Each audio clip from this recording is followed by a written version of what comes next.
ഈ ലോകം എന്താണെന്ന് പോലും അറിയാത്ത ഒരു കുഞ്ഞു ജീവന് വേണ്ടിയിട്ടുള്ള ഓട്ടപ്പാച്ചിലാണ്. സ്വന്തം ജീവൻ പണയം വെച്ചിട്ട് വേറൊരു ജീവന് വേണ്ടിയിട്ട് ഓടുന്ന ഒരേ ഒരു ജോലി എന്ന് പറയുന്നത് ഈ ആംബുലൻസ് ഡ്രൈവർമാരായിരിക്കും. കാണുമ്പോൾ തന്നെ രോമം എഴുന്നേറ്റ് നിന്ന് പോകും. നമ്മൾ എവിടേക്കെങ്കിലും പോകുമ്പോഴേ ഇങ്ങനെയുള്ള സാഹചര്യങ്ങൾ കാണുന്നുള്ളൂ. പക്ഷെ അവർ ദിവസവും ഇങ്ങനെയുള്ള ഓരോ അവസ്ഥകളിലൂടെ കടന്നു പോകുന്നവരാണ്.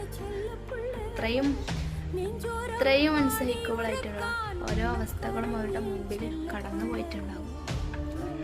ഒരു ഡോക്ടറുടെയോ നഴ്സിൻ്റെയോ ഒക്കെ മുമ്പേ അവരുടെ കരുതലിൻ്റെ കരങ്ങളാണ് അവിടെ ആദ്യം പ്രവർത്തിക്കുന്നത്. അവരത്രയും വേഗത്തിൽ അവിടെ എത്തിക്കുന്നത് കൊണ്ടാണ് ഓരോ ജീവനും രക്ഷപ്പെടുന്നത്.